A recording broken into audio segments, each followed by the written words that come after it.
Testing 1, 2. All right. I feel official. This is good. Feels good. Yeah.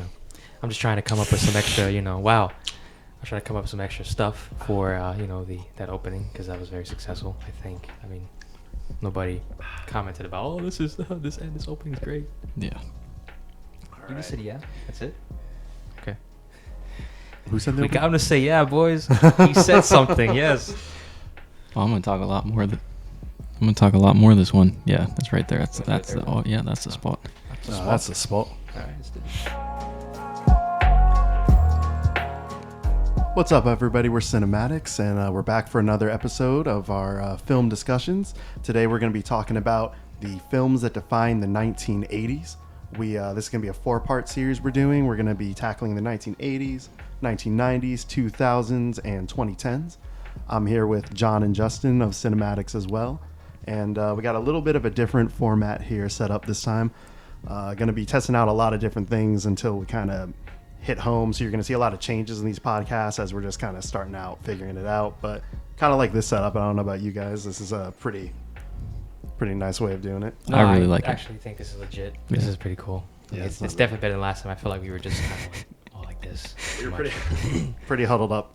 Yeah, it was bad. I got my space right now. I feel like though we won't get the perfect setup until episode 15. I really believe that. Yep. But that's episode 15. Until we have 5 camera angles. I was thinking 6, but that was just me. I mean, I'm talking about GoPro here, GoPro there, GoPro up here, a couple other cameras. It works. It works. Yeah. All right. So starting off this series, we're going to be talking about the films that defined the 1980s, pretty much a decade defining what movies really changed the game of each of these decades, what movies set the tone for pop culture moving forward that really had a concrete hold on just the entire industry of pop culture, what really changed the world even. Mm-hmm. So the theme right now is not necessarily our favorite movies of the 80s, but the ones that we feel this decade can't live without. Like, these films are firmly a part of the 1980s, and then ultimately we're going to try to come to a decision of what is the definitive film of the 80s. This is the representative of the 1980s. Mm-hmm. So what do you guys... Well, I mean, I guess we can kind of talk about the 80s a little bit. Talk about the 80s. I mean, I think that we kind of, for the most part, we stand amongst, our generation where most of our generation just likes, nowadays films. But I always look back on the old school films and look on them fondly. I mean, it's one of the reasons why I love filmmaking is just old school films too. Particularly the 80s, because it was, I think a special time for filmmaking. Many companies wanted to take risks, and radical ideas. And I think it was just a simpler time with so much more imagination than Absolutely. now, in my opinion. And I also think too that it was a defining decade for pop culture. To really think about it, I think the 80s is what really started the mainstream pop culture. I think it's an interesting thing if you look at we kind of have this cycle of pop culture with even going back to the 1950s starting out. Yeah. You have this kind of like the birth of teenage culture, the birth of new cinema starting out in the 50s, but then ultimately rising with that same theme in the 60s until you get to the very intense 70s where everything was feeling very gritty, very right. just everything got very dark in cinema. But as the 50s were this lighter time for entertainment, we always go back full circle, and then we come to 1980s, revisiting that kind of feeling of 50s movies. Everything became not necessarily family oriented, but everything had this more uplifting appeal to it. Would you agree that the 1980s had a good balance of everything, where you had the family friendly stuff, but then you had the dark stuff, the dark thrillers, action, but then you also had very violent films and really adult and mature stuff too. I think the 80s were definitely a decade of balance. Yeah, absolutely. Balance, in my opinion. I think as well, if you look at the 1980s, you have this, I think really in the 70s, because beforehand you had comedies, you had musicals, you did have dramas, but the birth of these, like, so many different type of films that could be made that started in the 70s really took off in the 80s. and just we had so many different areas of filmmakers, but people who would thrive in each of these areas. I'm glad you said that. Let's let's delve on that a little bit. Obviously, we all know that Jaws, I think, was really the deciding factor on. I think Jaws was the one that really paved the way for definitely blockbusters and blockbusters in general. Of course, Steven Spielberg crushed that film.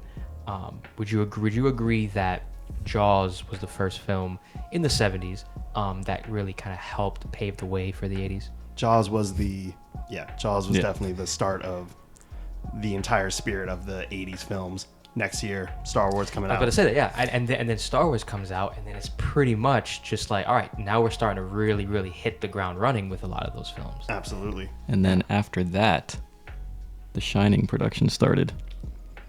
Yeah, and then 79 because there was like a debate kind of thing of like, did it come out in 79 or 80? Mm-hmm. But I think they ended up having to wait till 80, which was like one of the first films that came out in 80, and that's what started the whole balance of horror, sci-fi, fantasy, comedies. There's a lot of comedies that are great from the 80s. But I would agree, and not to mention too, you had the first Rocky as well in 76. So I don't know. I think especially Rocky, you had that almost 80s mentality even before the 80s, where it's like, make a difference, make something of yourself, and then just go against the odds. Yep. Mm-hmm. I don't know. I mean, it's just big underdog story. Yeah, big underdog story. But then you go into the 80s, and that's pretty much what the 80s is about. Mm-hmm. Taking risks, making something of yourself, expand your horizons, have a great imagination, and I mean, filmmaking just flourished with that, I think. Mm-hmm.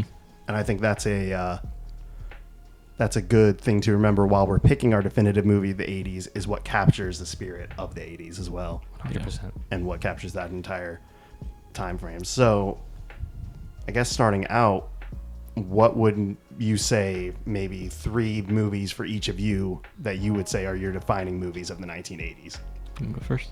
Yeah, I mean, I guess I'll go first. I mean, here's the thing, that it's very, very difficult to pick 3, not to mention when we're talking about trying to pick one that you think really defines the 1980s, because there's a lot of films in the 1980s that I could have easily thrown at you.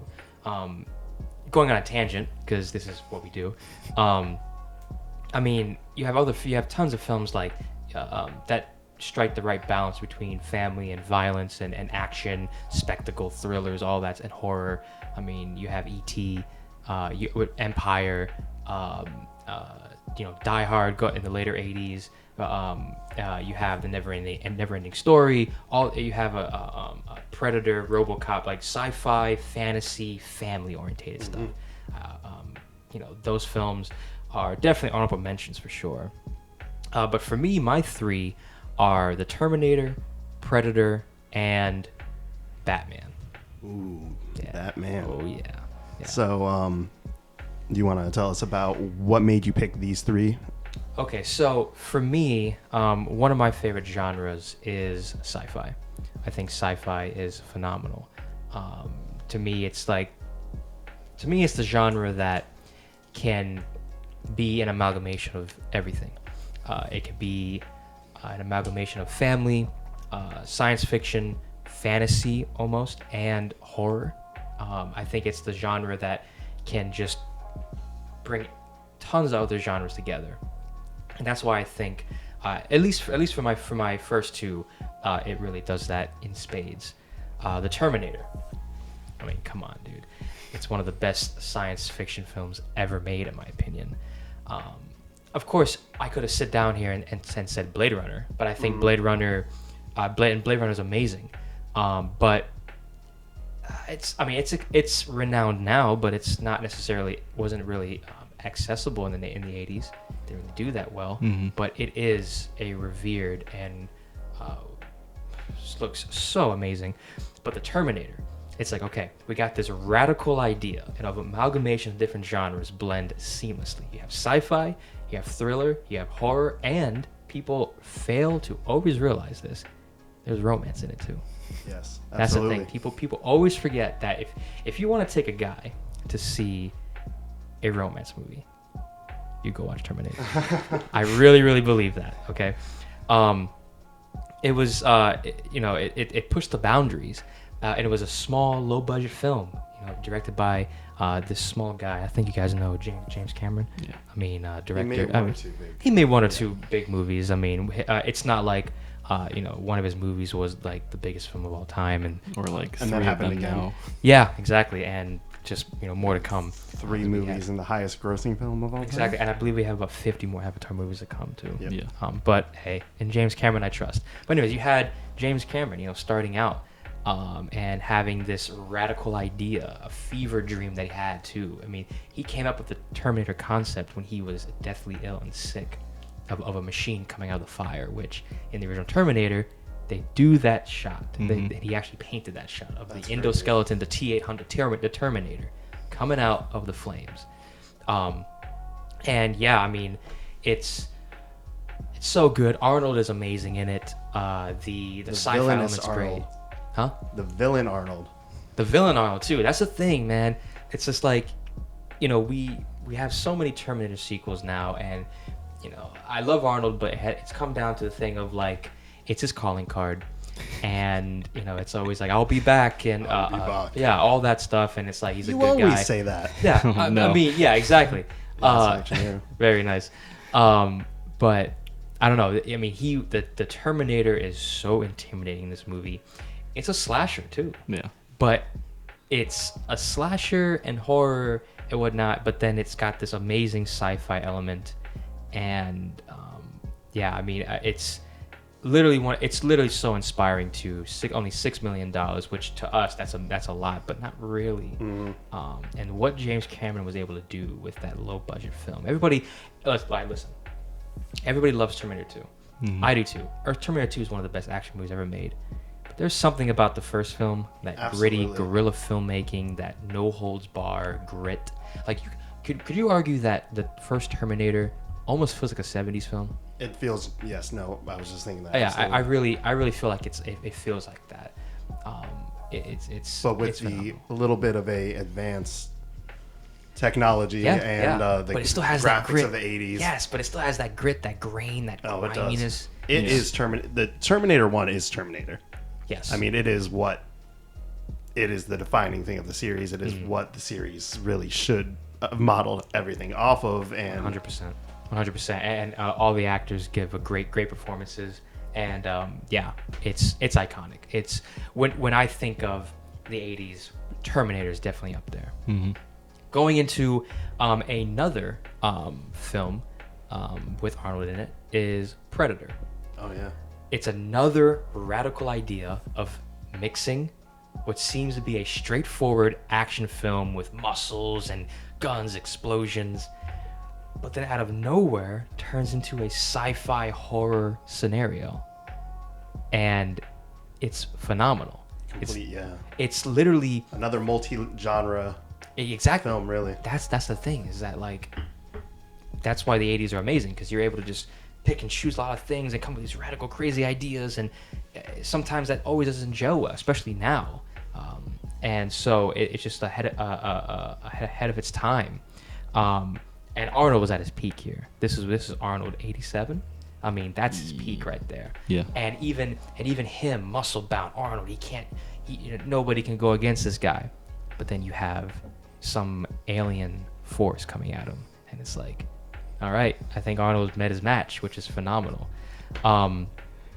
And not to mention too, it's made with so much confidence, and it's almost too much to handle. It's so confident. The director, John McTiernan, Die Hard, Last Action Hero in the 90s as well, one of the greatest visionaries of action, and it's so tight, and the horror and the sci-fi and all the action, it's literally what any dude would want to watch. I mean, you watch that and I feel like you grow like five hairs. There's chest way hairs, too I'm much telling you. testosterone in No, that there. film. It's so much testosterone that you're just kind of like, I think you grow like 5 more muscles. It's phenomenal. Especially the shot where it's like, Yes. Oh my gosh. You son of a bitch. Oh, I don't know if we can cuss in this. That's gonna be a problem. But No, yeah, it's no.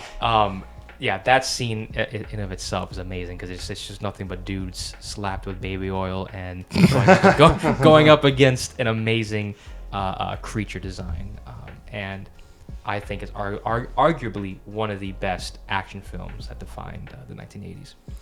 And then going into my third film, Batman, 1989. Woo. I mean, I think the pop culture blockbuster of the 80s that helped definitely create the formula of the modern blockbusters. You know, the toy tie-ins, Yep. the pop music, etc. It's literally literally the Marketing, blueprint. marketing. It's literally it's literally the blueprint of how Hollywood was going to be marketing their films from then on. I mean, what hasn't been said already? You know, it took Batman in a more serious approach that he deserved, and still made it mainstream for everyone to watch. But at the same time, the production design, the music, and the acting were also well done, and it was still a radical approach because everybody just, you know, for the most part, if you want a diehard comic book fan, everybody just thought of Batman as goofy Adam West. Oh wow. Exactly. Slam. But obviously, this film showed that there's more to Batman than just pow, zap, and wham. Mhm. You know, and what I love about it too is that it could have definitely been just Batman in the '80s, but what Tim Burton and company did was something to bring it out of time. And like, is it like 1920s? Is it 80s? I don't know. It is its own world. It is its own thing. Yeah, it's its own world. And I mean, some 80s films kind of maybe feel a little dated. I still love it, but some 80s films kind of feel a little dated because it's, you know, 80s hair and all this 80s stuff. I mean, the only thing that kind of dates it is Prince's pop music. That's the only thing, yeah. But I don't mind it. I like it. But and It that's, sounds you like know, just fun party music too, Yeah, for the most part, which for the can Joker stuff. Yeah, for exactly. the Joker stuff too. So that kind of, I think, yes, it's 80s, but also it does feel like it could be from any time. Yep, exactly. Could have been the weekend. That's what I was actually just picturing it today with like, yeah, some weekend song and like Joaquin Phoenix jumping around as Joker or something, kind of the equivalent we have there. Right. That's such a good example. No, I mean, no, so much can be said about that movie. I think, as we said on our previous one, what Superman did in the 70s, launching the superhero genre. In the 80s, we get Batman, taking it to a new level. And, I mean, really, maybe one of the most important movies in comic book history. I mean, you pretty much said it right there. It was about you literally stole my thunder slightly, but pretty much, yeah. I mean, it made Batman more relevant than he did before, and definitely paved the way for the modern superhero films of the modern age, I think. Absolutely. So those are my three. It's the Terminator, Predator, and Batman. All fantastic choices. You got me wanting to watch Terminator so bad now. Oh yes. I mean, I'm, as bad as it sounds, I have only seen this movie once. It's a crime against nature. And It's one of those movies you only have to see it once to know it's amazing. I would true. agree with that. I mean, call me crazy, but you know, I at least need to see that film at least, you know, twice, 2-3 times a year. 'Cause I mean, no, yeah, it it's was amazing, dude. the- It's just so good. it is completely rewatchable, but it leaves a lasting impact Yeah. Good. with just one. I mean, but I'm going to be watching it probably, I don't know, maybe tonight. I might check it out Please do. again because it's been a while. So, Justin, do you want to go ahead and share your films of the 1980s? Yes, Justin, please. Yes. Let's do Going it. back to Terminator, one of the thought of two words when you were describing it. I just simply put beautifully gritty. Yeah. That's the way I 100%. could describe Terminator in just a quick 2 words. Like you said, there is a ton of good movies which I obviously did not watch till later on in life. But if I had to pick 3, I would say Scarface, Empire, and The Shining. Wow. Nice. See, Scarface was gonna be on my list as well, Yeah. but you know, I remembered Predator, and I'm like, I gotta put this on. But I'm glad one of us chose Scarface. It's a great- please, yeah. please. I Continue. mean, when you showed us that probably a few months back, and that was the first time me and Sam had watched it, and it was incredible. Mind-blowingly good. Yeah. Yeah, it is. It's like it's an epic to me. But yeah, that one I would have that one as number 3. Number 2, like I said, Empire. I don't think.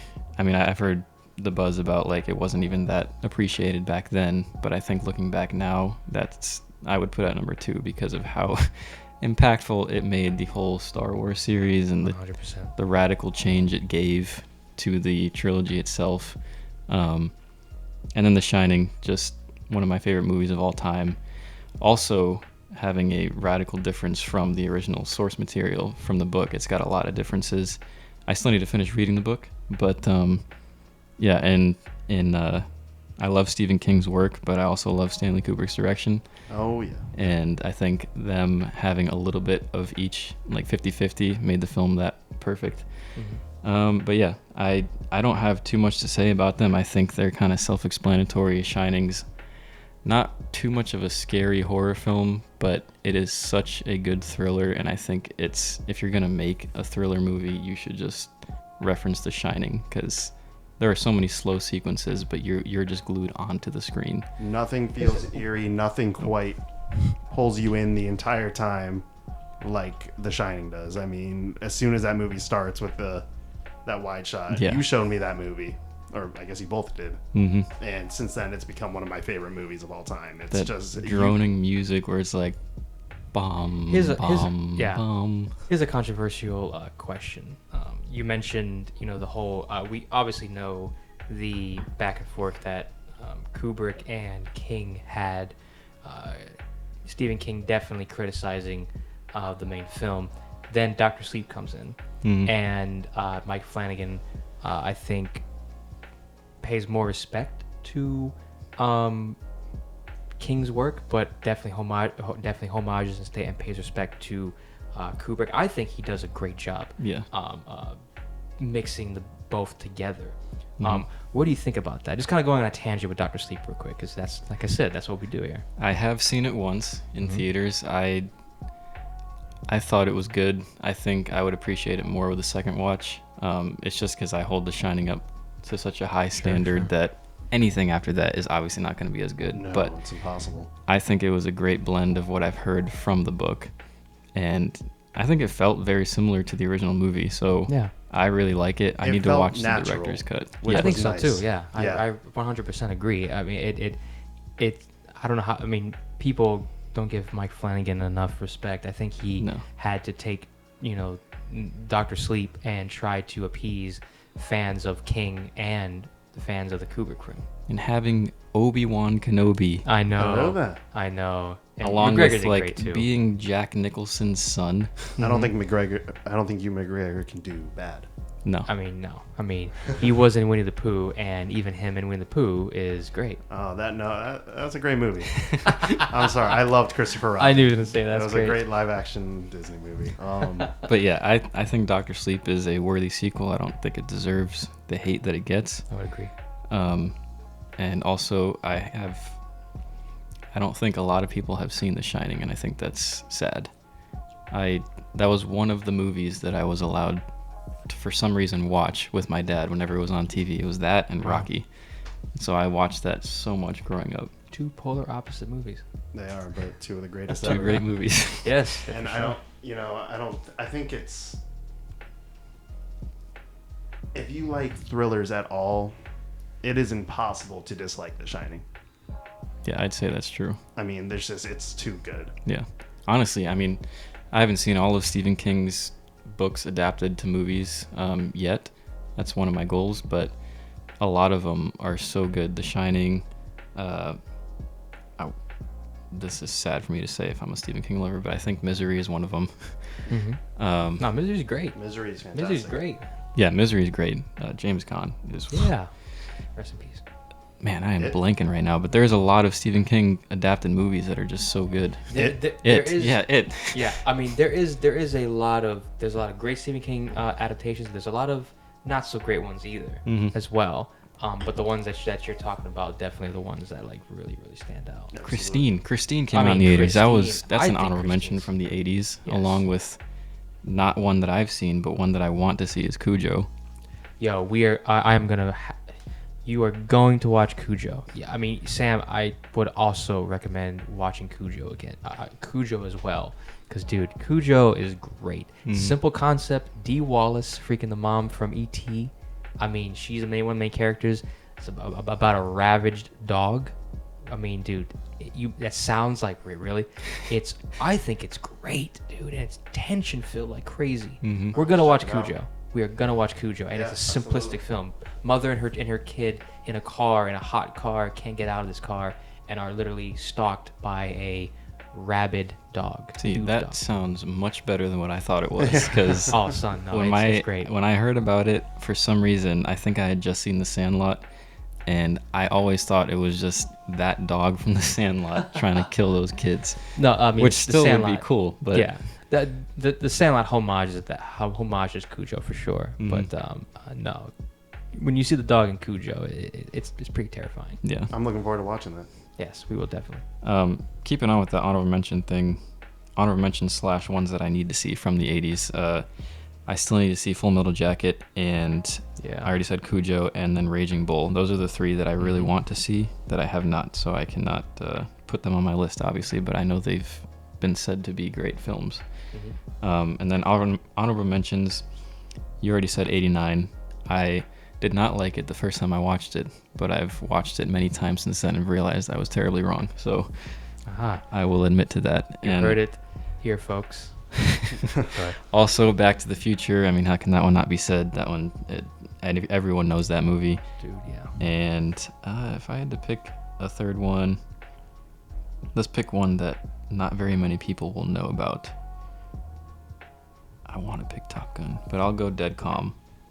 Ooh. Because that was a movie that Justin with John Dead Calm. was telling us about for a long time, and we were just like, nah. It's like it's one of those movies that no one really wants to watch, but John thinks is great. And then I watched it, and I was like, all right, it's actually great, and I shouldn't have said that. So, dude, mad respect for you to choose Dead Calm, dude, because that is literally, I think, one of the best like sleeper thrillers. Like if you talk about Hitchcock, I mean that is Hitchcock like no other. Sam Neill, Nicole Kidman, and Billy Zane all together. I mean, Sam, you gotta watch Dead Calm, dude. You haven't seen it yet, right? I thought, didn't we watch Did you watch Dead Calm with Sam Neill and Nicole Kidman? I think he watched it. He hadn't seen The Perfect Storm. Yes, oh, no okay, way, okay. we But watched so it. we watched. Yeah. Okay, good. So you're in this conversation. Yeah, Okay, awesome. I forgot Good. you'd seen it. Good. I didn't know if you did or not, but dude, I mean, I think that's Years ago, freaking great. though. I mean, that was- Guys, if you guys haven't watched, I think it's 1989. 1989's Dead Calm, directed by Philip Noyce. Yeah. Dude, guys, watch Dead Calm. It's only it's a 90-minute thriller on water on a boat, and it's Hitchcock like no other. Suspense, beautifully acted, and yeah, that's amazing. I mean, the fact that you picked that, I have to like bow a little bit. That's good. But yeah, that's about it for me. So I'd say if you have 3. Yeah, I do. Well, I have a Drum roll, please. yeah. Man, trying to get used to these mics though.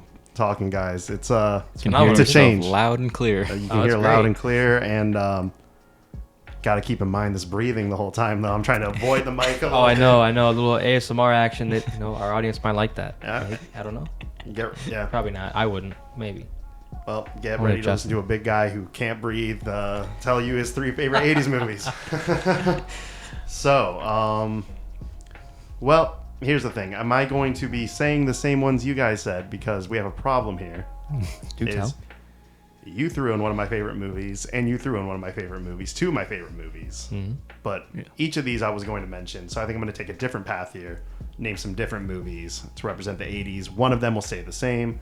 But just to go into the ones that you guys named, yes, Batman 89 and Empire Strikes Back are 2 of my favorite movies of all time. Changed Batman Forever, defined Star Wars. I mean, really made the whole, what we know of the series. Obviously, yes, we got everything in Star Wars, but so much more world building in Empire. Oh, yes. Yeah. I mean, one of the greatest adventure films of all time, seeing Luke go from being this kind of just dreamish farm boy, whatever, however you want to describe Happy it. go lucky.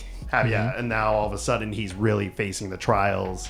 Yeah. Just a great arc in I think it's a perfect trilogy. But I can't use Empire as one of my entries, nor 89, just knowing that both of those would be in my entry. I did want to talk about an area that we haven't covered yet, which is the incredible comedies of the 1980s. Yeah. So in the 70s, we had these 2 shows, Saturday Night Live, SCTV, and both of these birthed these like era of comedians who were just constantly working together, something we really haven't seen before in comedy. And we had some incredible movies come out of that whole group. I mean, like, the Dan Aykroyd, Chevy Chase, Steve Martin, Rick Moranis, John Candy. Legends. Legends. So my 3 entries from that kind of era of comedy would be Vacation, Ghostbusters, 2 of the greatest comedies ever made.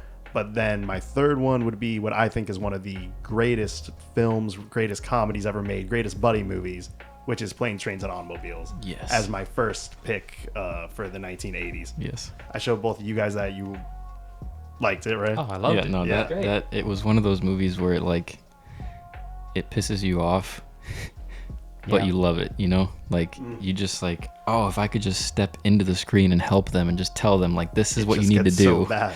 But it's one of those. It's those films that have heart, Absolutely. and it's one of those family films. It's that good feeling film. You know what I Great mean? feeling film. It's great. Yeah, great feeling. Yeah. For sure.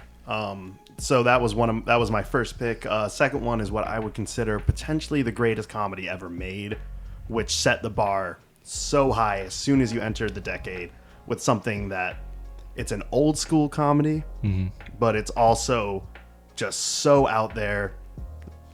Really, this genre hadn't been tackled fully before. I guess with Mel Brooks a little bit, but it's Airplane. There Oh it is. yes. Oh man, never have I died. The greatest clip. Hit Shit the at the fan. fan. Oh, I I did mean, it again. the movie is a pun. Oh It's brilliant. It's just some of the best writing we've ever seen. Probably the best writing in a comedy ever. It's just too clever. I need to watch that again. I do too. I've never laughed so hard. Like there's a lot. I mean, comedy is a weird thing for me. I have a love-hate relationship with comedy. Just probably shows you how serious a dude I am. I don't know. But sometimes when I watch a current comedy film, maybe there's a couple of things I'm like, I laugh and then that's it, and I forget the film in T-1 day. Well, comedy has gotten a lot more shallow. When you rewatch this, you see some scenes. It's so funny. Funny. It's man. one of the funniest movies ever made. I don't remember too much, but I think one of the things besides the fan sequence was I think there was like something where one of the main characters was in the cockpit, and like each time it cut back, there was like just Sweat Yeah. pouring down. All right. What about the scene which would never be done nowadays? But when the 2 African American guys are speaking hood, and then you got this white woman speaking hood. He's like, "Let me help you with this, flight attendant," and then she's speaking hood, and holy crap! Talk about a scene that would not be made now, but that is funny. It's so freaking funny, dude. Oh, ahead of its time. And then also got to give a shout out to Spaceballs. 1980s. I mean, similar type of comedy. Oh, And it's 100%. If you talk about Airplane, you gotta talk about Spaceballs. Gotta talk about Spaceballs. I mean, Spaceballs is amazing. The fact that it's a riff on Star Wars, and it's so good. Same thing though, just Dry clever, humor. It's clever, dry humor. over and over again. Ah, The whole Dark Helmet. But then my number one pick for the 1980s is also the movie I'd call arguably my favorite of all time, which is right here, Back to the Future. Yes. You can see it on your wherever it, yeah, it's on mine. Okay. Yeah. Back to the Future. Talk about a film that defines the 1980s, because this movie is all about the difference in time of the 1980s to the 1950s, taking place right in the middle of the decade.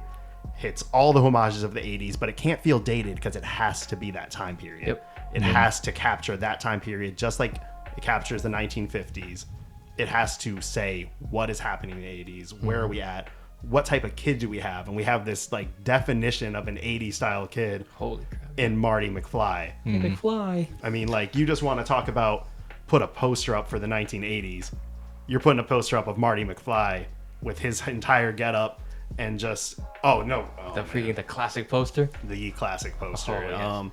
And then also, again, another similar thing. This movie has adventure. It has romance done perfectly. By the way, my favorite film scene of all time is the dance scene in Back to the Future when they're playing Earth Angel and George. And that's the thing. We have all these small little character stories. Marty learning about himself, George learning how to gain courage, and this reoccurring theme of what Doc says to Marty says to George, and just this entire. But he goes back. It's just genius. The movie is pure genius. It is impossible to dislike this movie. You got Huey Lewis in the news right when you start off the movie. Damn, I'm late for school, and then damn, like that's 80s galore. Oh yeah. And then also just the friendship of Doc and Marty is brilliant. Rick and Morty is literally Doc and Marty. Yeah, pretty much. Great score from Alan Silvestri.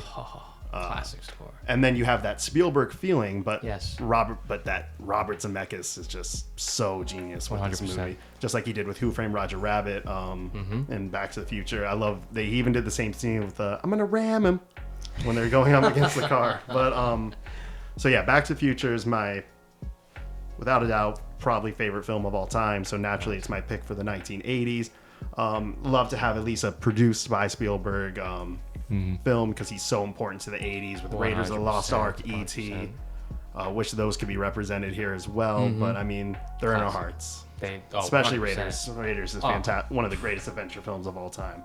I mean, I think, if I'm not mistaken, The Color Purple. Yeah. That's Spielberg. Yeah. That one's one I haven't seen yet, but I know you saw it and you said you loved it. So that was just to throw in another Spielberg film.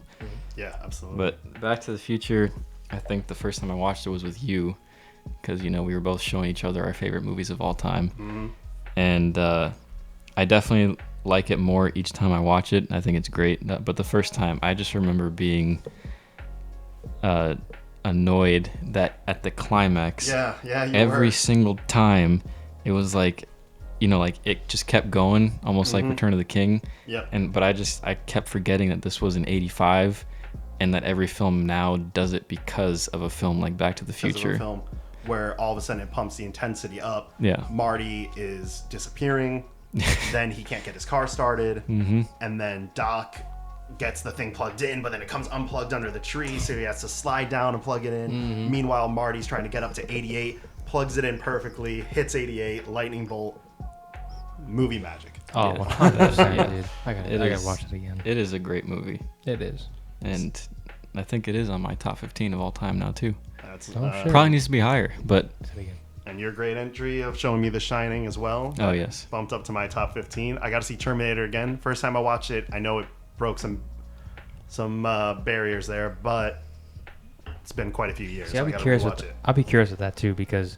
from what I remember, when I showed you both Terminator and Terminator 2, you seemed to like Terminator 2 more. I did like Terminator 2 more, but I feel like as time has gone on and more thought has occurred into both of them, I'm more intrigued with Terminator than I have been with Terminator 2. But I don't know, I might be selling Terminator 2 short again. I got to really do a rewatch of the whole franchise. Hey. Love that. So, my pick for the 80s... to recap, is Back to the Future. It's the defining film. Justin, your pick? The Shining. John Mark? The Terminator. All right. So, what do we think is the defining film of the 1980s? And I also want to say, what do you guys think is the defining film of the 1980s? We're going to go ahead and pick ours, but feel free to leave a comment or vote. Which one do you think is the best film of the 1980s out of these three options that we give you? Terminator, The Shining, Back to the Future. But now Cinematics must make their decision. It's three completely different movies. I love that though. I love that it wasn't, it wasn't all alike. There's so many films from the 1980s that you could have picked, and I'm glad that all of us had different ones. I think three radically different too. Sci-fi, thriller, fantasy adventure. Exactly. Yeah. with a hint of sci-fi, but mostly that. Yeah. Like I said, for me, I think Terminator is the one that defined the 1980s because it was bridging the gap where you had the 70s feel, but it still felt very 80s of taking risks and also having an amalgamation of multiple genres. It wasn't just one genre, only sci-fi. It's a film that has multiple genres: sci-fi, horror, romance, even. It's a tight film, great concepts, awesome acting, special effects. I think still hold up. James Cameron directed the crap out of it. It is iconic and to me, it is the best Terminator film. I love T2, always in my heart, but the Terminator, the film that defines the 1980s. Justin? What's interesting is, now that I'm thinking about it, all three films deal with time. They all deal with time. The Shining That's probably awesome. the least, but when you It's really still delve there. into it, there is a whole lot of time stuff. When Absolutely. the scene with Delbert Grady and Jack talking, he's like, "You were the timekeeper here," or whatever he said. Great. That's always great. And then the ending, and then Back to the Future, obviously, time, Yeah. and then Terminator, the whole grandfather paradox. Like, everything deals with time, which is obviously why Nolan's my favorite director. But that's a different story. Obviously, I want to pick The Shining, and The Terminator is great. But when I really think about just the general consensus of everyone in the world, I feel like Back to the Future is the most known. I feel like Back to the Future is the most accessible. I feel like Back to the Future is the most fun to watch. Probably the most rewatchable out of the three of them. That's a hot topic. No, I'm joking. Probably the most family friendly, obviously. So I think with all those things stacked together, if I had to pick not as my own thing, I think I would say Back to the Future. I could agree with that. Yeah, for sure. I could see why. I still think you're wrong, but no, I'm joking. And then obviously my pick is Back to the Future as well. Yeah. I don't think I even need to say more after what you just said. That pretty much sums up why I would pick the movie perfectly, and just the fact that it is the 80s is such a big theme of the movie itself, made within the 80s, but Yeah. 1985, and like, Yeah. who's president in 1985? Ronald Reagan, the actor. Like, such a Yep. That's crucial true. film for the decade. That's a great argument. I'm putting my vote in for Back to the Future. Justin? Back to the Future. I mean, I'm gonna go ahead and just die on that hill. I still think the Terminator, but holy crap, what you say right there, pretty much. I mean, you can't argue that. It's very valid. It's okay to have crap taste though. But all Back to the three, Future, amazing. all three of these though, these isn't interchangeable. Any one of these three can be Yeah. a defining film Oh, in the 1980s, along with a lot of the other ones we mentioned. Oh, please Also, do watch them. If you do have another pick of what you think is the definitive film of the 80s, please go ahead and vote for that as well. Just Yeah. leave a comment of what you think is the best film of the 1980s. One last question. Oh, I need to ask you, what is the most iconic line of Back to the Future, so I can ask the next question. I would say the most iconic line from Back to... There's a lot of good choices to pick from, but Like, I can't remember if it would be from Doc or from Marty, or... I think it would Some have to be Great from Scott. Great Scott. This is heavy. This is heavy. Oh, this is heavy. But I think the best, most iconic line from the movie is either A, "We're sending you back to the future," Man, or yeah. B, "Roads, where we're going, we don't need roads." that's a great segue into the Okay. sequel because I mean that's a great cliffhanger. Part. Oh, That's yeah. iconic. And Okay. also just the thing of time itself of where are we going. That's So my next question is, if we're going with roads, where we're going, we don't need roads. Let's do a quick poll here. What is the most iconic line out of these three films? We have roads, where we're going, we don't need roads. We have I'll Be Back, and we have Here's Johnny. Oh wow. Whoa. Those are- all right. So man. if you do that, I'm going Here's Johnny on that one. I think it's the toss up between Here's Johnny and I'll Be Back. The I less think if you've words, the seen a more lot of popular. memes, I think if you've seen a lot of memes and everything like that, and one could argue that Here's Johnny is probably a little more relevant like currently, but that's a hard pick though because I'll Be Back. Who doesn't know I'll Be Back? And man, It's a hard Here's pick. Johnny, That's like hard. riffing off of Tonight Show, Johnny the Carson. Tonight Show. Here's Johnny. and then you have I'll Be Back, which is because Arnold couldn't really say I will be back. And But- it's used in 10 No, other actually, movies. sorry, I scratched that. It's actually he couldn't say "I'll," so he was trying to say "I will be back," but he made it be so back. freaking iconic that I'll be back. yeah, Yeah. I don't know. That's how people say it too. Yeah, I don't really know if we could pick one, but that's just an interesting thing to bring up because it is. I just thought about that looking at those three. Absolutely, yeah. No, that's gonna be an interesting topic for sure. People delve into. So, I mean, I guess that pretty much sums up our first decade defining video in 1980s. This was fun. This was fun. Yeah. I love it. Yep. It's great. Thank you guys so much for watching this video. Please don't forget to like, comment, and subscribe to Cinematics and cast some votes on all of these different topics. And we will catch you guys next time.